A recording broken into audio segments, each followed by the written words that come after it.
Effect of stress on psychological functioning and health. देखो, stress का effect हमारे ऊपर क्या पड़ता है? इमोशनल लेवल पे पड़ता है, कॉग्निटिव लेवल मतलब दिमाग के लेवल पे भी, बिहेवियर के लेवल पे भी, और बॉडी लेवल फिजियोलॉजिकल लेवल पे भी इफेक्ट पड़ता है स्ट्रेस का।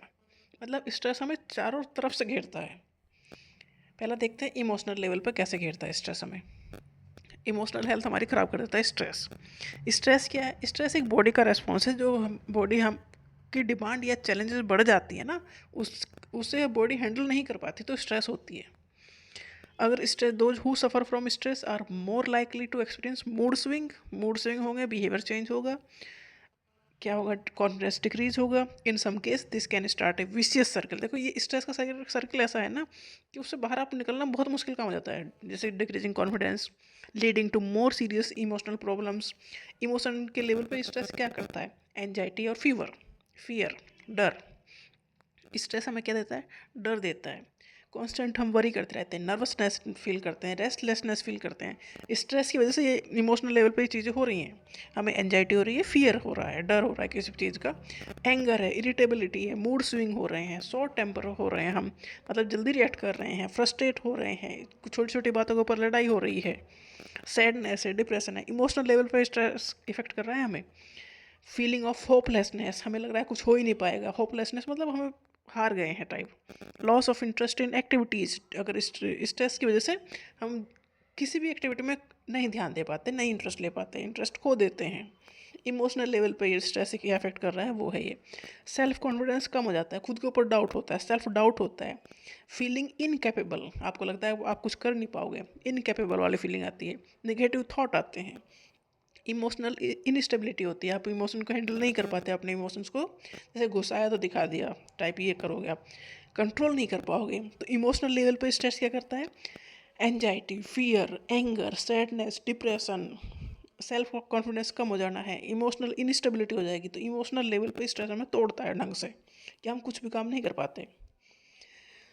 स्ट्रेस हमारे कंसंट्रेशन पावर को कम कर देता है, मेमोरी की प्रॉब्लम भी देता है, डिसीजन लेने में दिक्कत होती है, नेगेटिव थॉट पैटर्न बढ़ जाता है, प्रॉब्लम सॉल्विंग जो एबिलिटी है वो कम कर देता है स्ट्रेस। ये इमोशनल लेवल के इफेक्ट हैं। फिजियोलॉजिकल लेवल के इफेक्ट क्या है? फिजियोलॉजी मतलब हमारे ऑर्गन सिस्टम के ऊपर क्या इफेक्ट पड़ता है। स्ट्रेस अगर शॉर्ट टर्म के लिए है ना, तो ठीक है, आप काम अच्छे से करोगे। अगर लंबे टर्म के लिए स्ट्रेस रह गया ना, तो हमारे ऑर्गन भी डैमेज करता है। जैसे कि कार्डियोवैस्कुलर सिस्टम है, हार्ट, बीपी, ये सब, ब्लड प्रेशर बढ़ता है, हार्ट रेट बढ़ती है, जिससे कि हार्ट फेलियर के चांस बढ़ जाते हैं।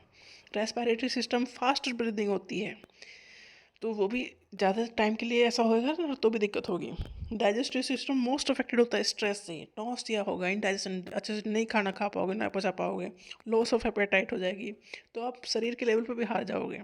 इंडोक्राइन सिस्टम अफेक्टेड होता है स्ट्रेस से। मस्कुलर सिस्टम अफेक्ट होता है, स्लीप तो डिस्टर्ब होगी स्ट्रेस से, आप सो नहीं पाओगे। इनसोम्निया मतलब सो ना पाना, पुअर स्लीप क्वालिटी, अच्छे से ना सो पाना। देखो, इमोशनल लेवल पे भी अफेक्टेड हो स्ट्रेस से। फिजियोलॉजिकल मतलब बॉडी ऑर्गन सिस्टम भी अफेक्टेड होता है स्ट्रेस से। और कॉग्निटिव, डेफिनेटली दिमाग भी अफेक्टेड होगा स्ट्रेस से। जैसे कि पुअर कंसंट्रेशन, ध्यान नहीं दे पाओगे आप। स्ट्रेस अफेक्ट करता है हाउ वी थिंक, कैसे हम सोचते हैं, how we think, understand, remember and make decision, हर एक स्टेप को अफेक्ट करता है स्ट्रेस। तो दिमाग के लेवल पे भी स्ट्रेस बहुत बुरा है। If pressure due to stress continue, one may suffer from mental overload, आप काम अच्छे से नहीं कर पाओगे। Long last, when stress become intense और लॉन्ग लास्टिंग, जो नॉर्मल फंक्शनिंग है वो भी अफेक्टेड होंगी।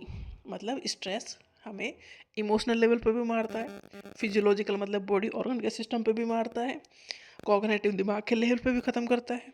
जैसे कि पुअर कंसंट्रेशन, कोई भी काम अच्छे से कर नहीं पाओगे, फोकस नहीं कर पाओगे, difficulty in focusing on task and easily get distracted, आप किसी काम को कर रहे हो, आपका वहाँ पर ध्यान लगेगा ही नहीं। मेमोरी प्रॉब्लम होंगी, रिकॉल नहीं कर पाओगे इन्फॉर्मेशन को। रिकॉल मतलब पहले कभी क्या था वो याद नहीं आ रहा है। Trouble in learning new material, कुछ नया सीखने की कोशिश कर रहे हो वो नहीं कर पाओगे। नेगेटिव थॉट आएंगे, पुअर डिसीजन मेकिंग होगी, कोई भी अच्छे से डिसीजन नहीं ले पाओगे, खुद के ऊपर डाउट करोगे, ओवर थिंकिंग करोगे, नेगेटिव थॉट हैंडल करोगे, मेंटल फटीग होगा, फिर थिंकिंग में क्लैरिटी नहीं रह पाएगी। जो प्रॉब्लम सॉल्विंग एबिलिटी वो डेफिनेटली कम हो ही जाएगी। फिर जब इतनी सारी चीज़ें होंगी तो आप अच्छे से नहीं चीज़ों को सॉल्व कर पाओगे। एंड बिहेवियर भी इफेक्टेड होता है स्ट्रेस से। बिहेवियर भी चेंज हो जाता है स्ट्रेस से, जैसे कि ईटिंग हैबिट चेंज हो जाएंगी, या तो बहुत कम खाओगे या बहुत ज़्यादा खाओगे, और जो भी खाओगे वो अनहेल्दी फूड खाओगे। सोशल विड्रॉल, सोसाइटी में किसी से मिलना पसंद नहीं करोगे, आइसोलेशन में रहना पसंद करोगे, फ्रेंड्स फैमिली से मिलना अवॉइड करोगे, सोशल एक्टिविटीज़ में पार्टिसिपेट नहीं करोगे, नर्वस हैबिट्स जैसे नेल बाइटिंग कर सकते हो, रेस्टलेसनेस होगा, स्लीप डिस्टर्बेंस तो होगा। ये तो हैबिट आपकी चेंज हो ही जाएगी। या तो बहुत ज़्यादा सोओगे या बिल्कुल भी नहीं सोओगे, स्लीपिंग टू मच और टू लिटिल, और डिफ़िकल्टी इन फॉलिंग स्लीप, मतलब जल्दी से आपको नींद भी नहीं आएगी।